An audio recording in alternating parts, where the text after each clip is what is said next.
Hey,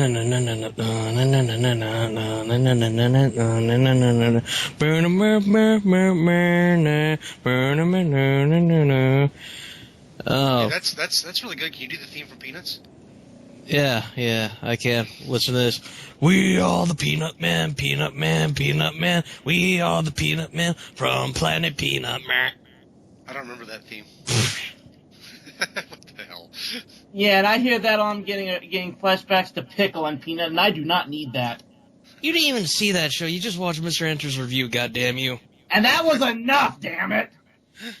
Okay, Okay. Here's a little tangent here before we get into our theme of the not night or day or whenever you watch this, but freaking okay, Rowdy's like, man, modern cartoons suck, and he watches Mr. Enter, and Mr. Enter did a freaking he has done modern cartoons for a good chunk of his animal animations, and he's still like, no, modern animation sucks, for God's sakes, man. He even says it's like the second best generation of cartoons, and you don't believe him. He's like your idol. I never said all modern cartoons are bad. You implied it. You really implied it. I've never disagreed with all the claims that Gravity Falls and Steven Universe are good. What I'll say about this generation is, when they're good, they're really good. When they're bad, they're abhorrent. There's almost no middle ground. That's what I'll say about this generation. It's absolutely fantastic or absolutely horrible. Yeah. Make of that what you will. Yeah.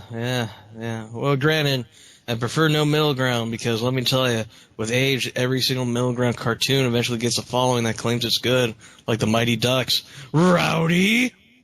That was Huey's bit more than me. Go after him. Rowdy! Are we going to go on topic now? Or are you Oh, guys yeah, just going to Peanuts. argue for the entire show?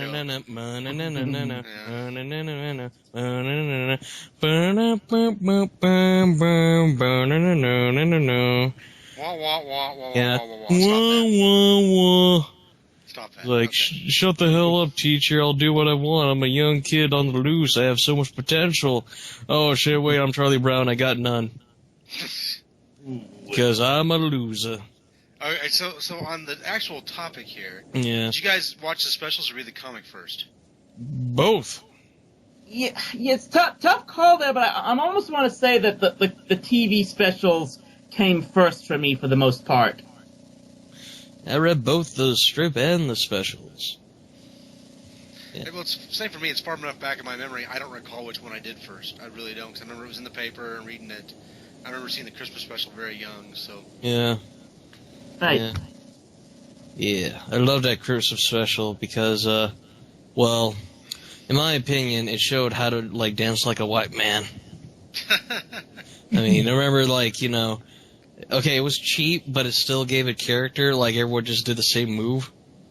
Uh-huh. It was like, freaking Pigpen just shook his head around. Everyone else, did something. Schroeder was ripping it on the, piano. He was like, whole lot of shaking going on. Jerry Lewis, man. He's a killer, huh? Yeah. Yeah, freaking, All I remember was Snoopy with his hands out and his head straight up in the air and just moving his feet. Yeah. He's like, raise the roof, raise the roof. I'm Snoopy the dog. I have an extended family no one gives a crap about. Oh, God. So what do you guys prefer? Do you prefer the comic or the specials?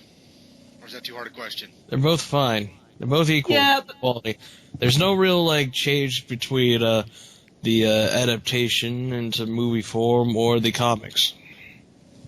I guess it's a fair way to say it. I mean, the only thing I might say was that, obviously, when you're dealing with a full-length, television special, there is more room to tell a longer story, of course, unless you're willing to drag out the story within several comic strips, which, of course, is entirely possible, but either way. Yeah. Yeah. Okay, now we gotta do our favorite specials. It's time to do them. What is all your favorite specials? Okay, we'll start with Rowdy C, because he's the king of all peanuts and pickles. Yeah, it's a very tough call for me as my favorite one. Of course, one of them might be It's Flash Beagle, Charlie Brown, because they just have just so many guilty pleasure catchy songs in that entire special. And then, of course, if you saw, of course, my reviews, you have to go with It's Magic, Charlie Brown, for one really big reason.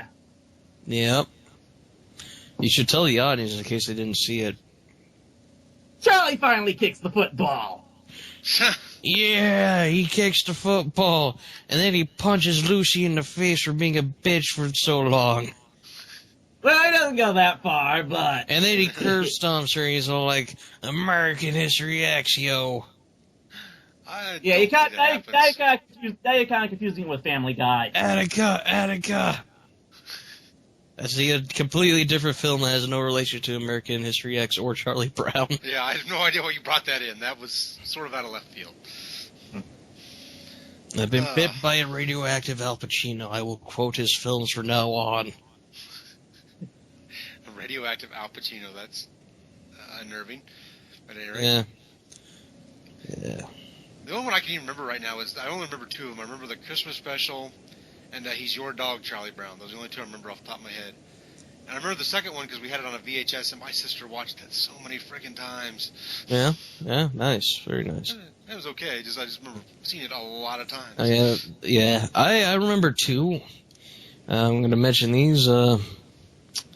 Also, okay, yes. I'm going to mention three. I'm going to talk about the Christmas special more in depth, and same thing with the It's a Great Pumpkin, Charlie Brown, and whatever the one he entered the spelling bee in.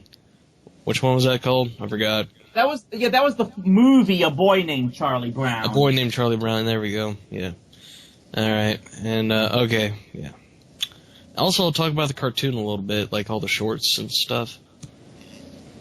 Alright, but first, I'll talk about The Great Pumpkin, Charlie Brown, since Halloween passed yesterday. It's about a boy named Linus who is really delusional. Yeah, and, he tries to, get this thing called the Great Pumpkin to rise from the pumpkin patch. And, he thinks it's it, but then it turns out it's Snoopy. And he's like, you piece of garbage, I hope you die. All my conspiracy theories led to the Great Pumpkin, and now he won't come up. What the hell's wrong with you, you son of a B-word? He was the head honcho of the Illuminati. And then, I must recall these specials much different than you do. I don't remember any of the shit you're talking about. I don't recall any Illuminati. I don't recall any of that stuff. It was like, the kids decided to be like, okay, let's be Klansmen with masks on.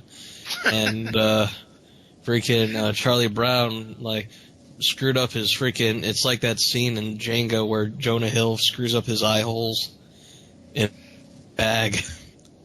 He's the Jonah Hill of that group. He, cut too many holes. He's just like, oh, God, what am I going to do? I ruined my Klansman outfit. This guy's just the king of killing your childhood. Yeah. And then, they go around and the freaking, every adult throws rocks at Charlie Brown because he's a pleb. They see all those holes and they try to get one in there. And then, I don't recall that either. I need to rewatch the special, apparently. Yeah. I don't recall anybody throwing rocks at Charlie Brown in that special. Yeah, and it's just these rocks looked like were drawn like potatoes that were gray. So either they were just rocks, if you'll go with what they said, or they're really, really old potatoes. Alright, and then the Christmas special. Christmas special. Yeah. It's a story about a man who buys a really sickly, flaccid tree. Hung tree, there we go. He goes around, he gives it to his peeps, he used his own pocket money to buy it, and they're like, screw you, Charlie Brown, how dare you buy stuff for us, you prick.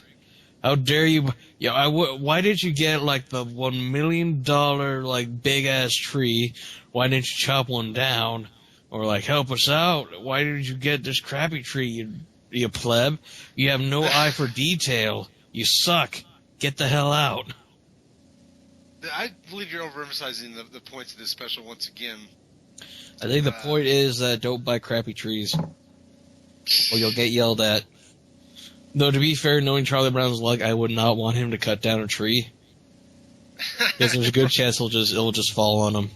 All those kites will come down and get him, get revenge on him. Yeah, the kites are like, all right, gentlemen, this is the air raid. We're going to bombard our most heinous menace of them all, the man who got us lost in all them trees, Charlie Brown. He has a ginormous head, so it should be an easy target. All right, gentlemen, let's dive bomb him and call it a night, and make sure the Nazis don't win. Can we move on from your insane versions of the Charlie Brown specials? All right, yeah. Can't let the terrorists win, damn it. So listen, the reason we're talking about this, of course, is... All right, anyway, I have one more. Okay, one more. Charlie Brown movie. The Charlie Brown movie, not the one coming out, but the one, you're a jabroni in Charlie Brown. That's what it's called. Jesus Christ. Charlie Brown was like, yo, I could spell. And he goes, and he's at the top, he's at the tippity top, and he's told to spell Yamana ultramicroscopic semicolon volcanoconiosis. And he does.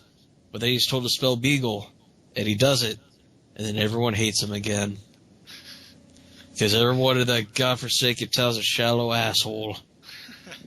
They don't care about Charlie Brown's struggles, except for maybe Linus. Though at the same time, he's still worried about that goddamn Great Pumpkin Illuminati conspiracy. Okay, like in fairness, I've always assumed that the reason is because when you're a kid, you take everything to heart. Like, everything feels like a struggle, and that's what Charlie Brown embodies. Yeah. Right? Okay? He embodies the struggles of Vietnam. No, Jesus Christ. Why did I even come on the show today? God damn. I don't think we even want to get to this guy getting to the point about Linus comparing his blanket to drug obsession. I was actually going to say that it's his imaginary friend. He's going to tell him to murder people eventually. Yeah, I always go too shout light and trying to figure out where your mind goes. Yeah. There is no mind. Don't try and figure it out. Mm-hmm. Yes. Now you should talk about our favorite characters. Okay. All right, and now give in-depth, All right, now you have to give in-depth responses of why you relate or like this character a lot. Okay, my favorite character is Franklin, because he told the white people to shut the fuck up. I don't remember Franklin ever saying "shut the fuck up" in one single Peanut special. Oh, yeah. I haven't seen them all. I'll be the first to concede that. Rowdy, you've seen them all. Has Franklin ever said "shut the fuck up"? Well, almost all of them, and no, they don't really. That does not seem to come to mind. Yeah. I've hard time seeing any of the Peanuts characters dropping the giant F-bomb in the middle of I've seen them before. I think he's confusing Franklin with Token. Yeah. Maybe. Wait, they're not the same person? Clearly one is a parody of the other. Oh my god, my sense of reality has been altered. I thought what happens is that Token goes into this interdimensional teleporter because his family's rich and pops out in the Peanuts universe. And he's like the only black kid in that entire freaking neighborhood because what the hell? What the hell, Minnesota? Man? There are more than white people, you jackass. I don't care if it's Minnesota. Freaking... They have one... Okay, to be fair, they have only one black dude in the new season of Fargo, but he's from Kentucky. Yeah. That's true. Let's talk about Fargo now. Fargo now. God damn. Anyway, yeah. Meanwhile, I guess you want to talk about my favorite characters. Obviously, Snoopy embodies about everything I think we wish we could do. I mean, all of his adventures, all of the escapades he gets into, whether or not they're really happening or whether or not it's in his own mind, it's kind of like an ambiguous Calvin and Hobbes thing going on if we really think about it. But I think that just embodies all of the fantasies we as kids wanted to go into.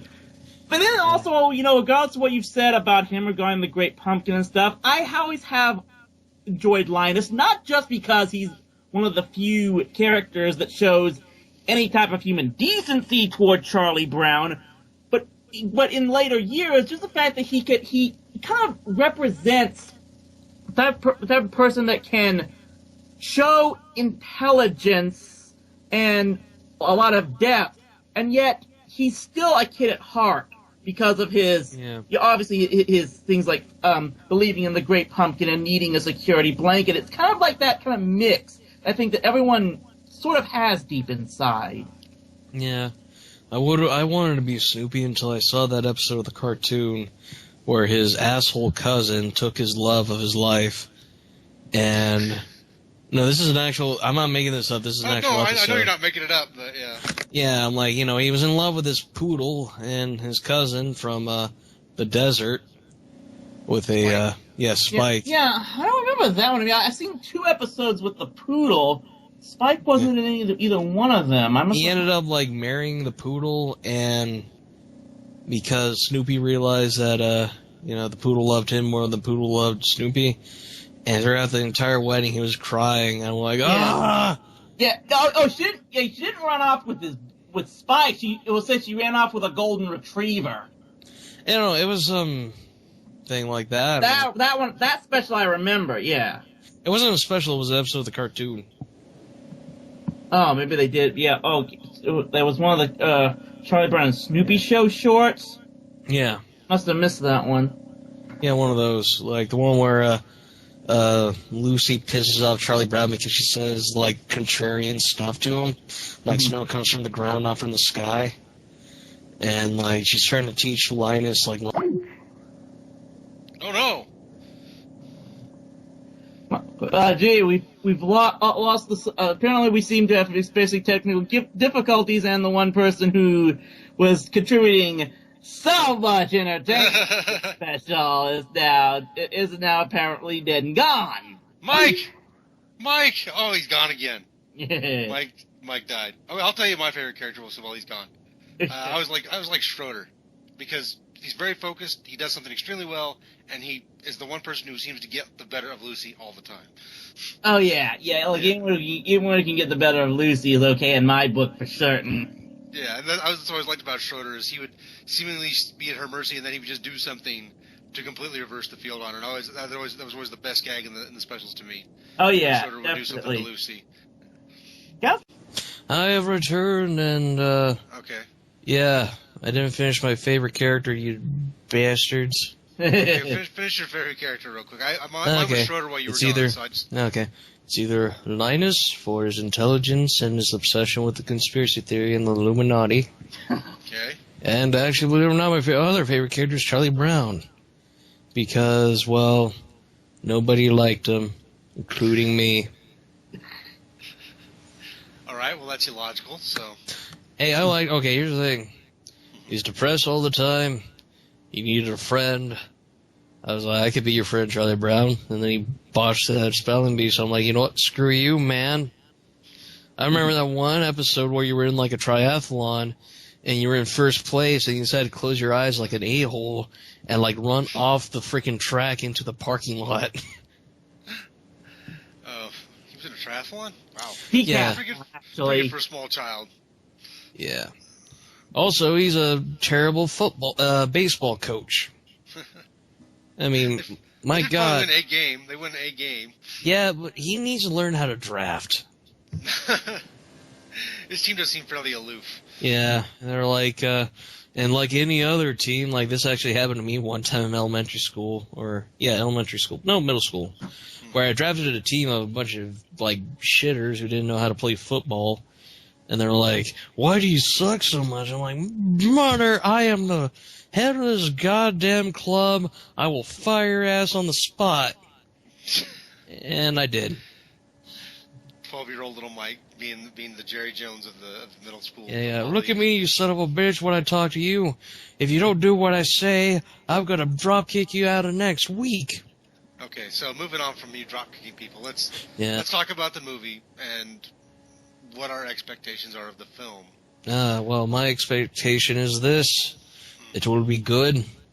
Nothing more. And he better lose in the end.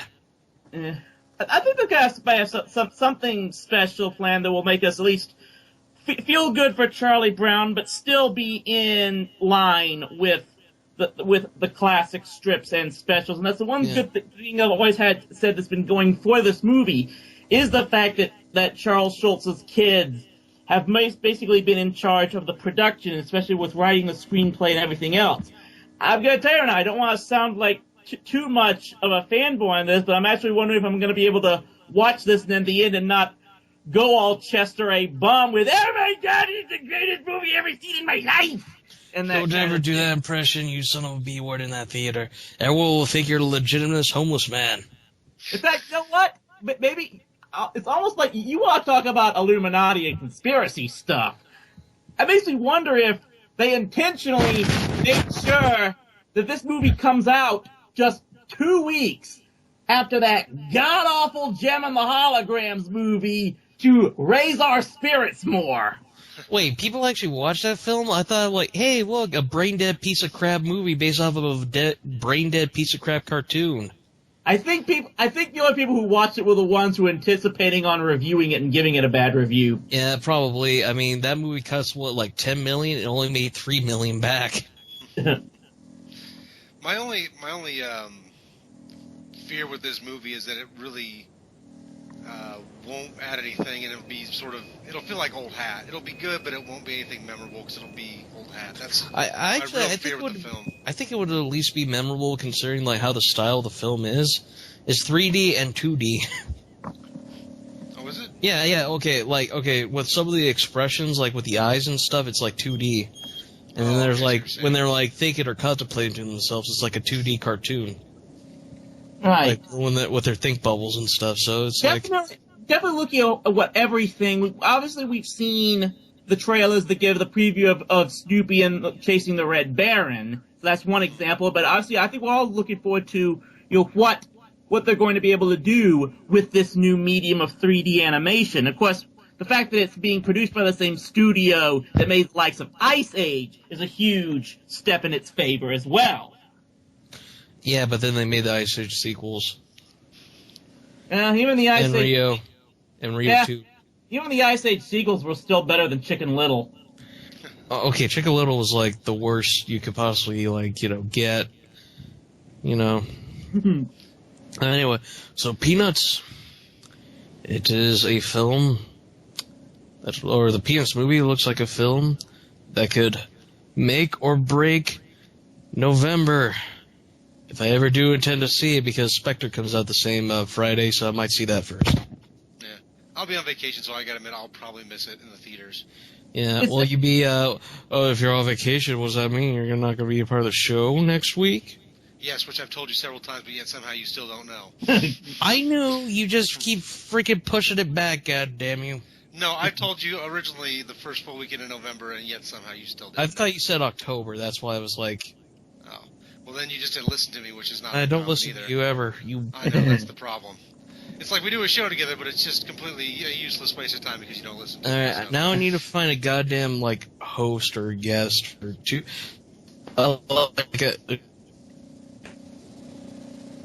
a co-host and a guest for next week, because, God forbid, I don't want to end up having to just do the digression session, because that show's garbage.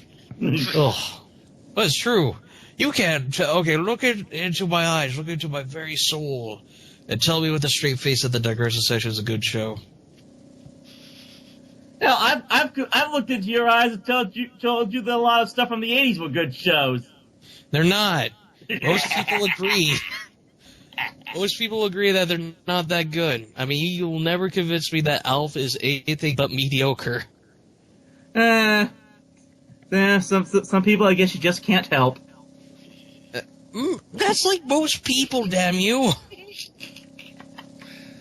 Okay, so overall, though, I think this group, we pretty much we want to see the movie and see what they come through with, because it seems like they've done the right things on production. So yeah. Looks like they put their heart and soul into this film.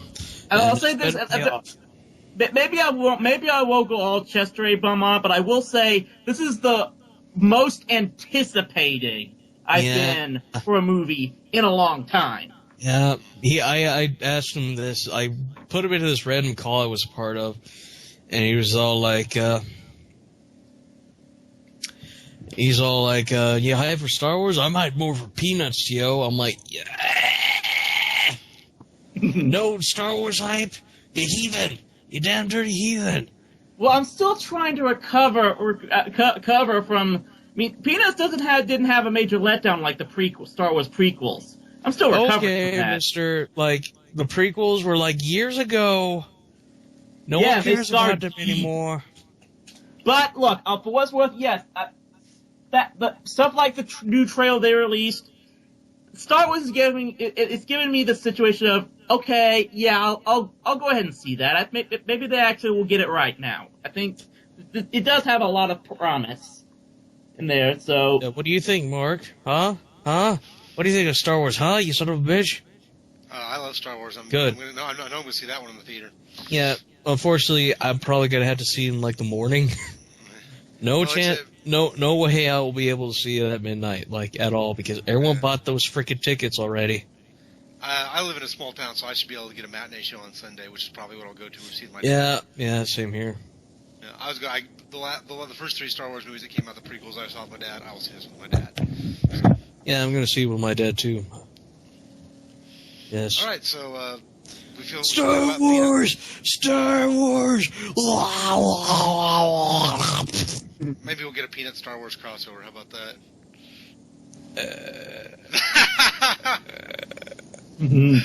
I think you broke your brain. I OD'd on Star Wars. I really hope I broke your brain. Yeah. I've OD'd on Star Wars. Now it's time for us to end the show with the theme to the Peanuts movie. All right. Big booty bitches, big booty bitches, big booty bitches, big booty bitches, I'm gonna tell you what, if that was the theme to the new Peanuts movie, I would definitely be stunned. I would not see that shit coming. Alright, thank you, Rowdy. Thank you for joining us today. Absolutely. Alright, say goodnight, dude. Yeah. Good night. Big booty bitches, big booty bitches,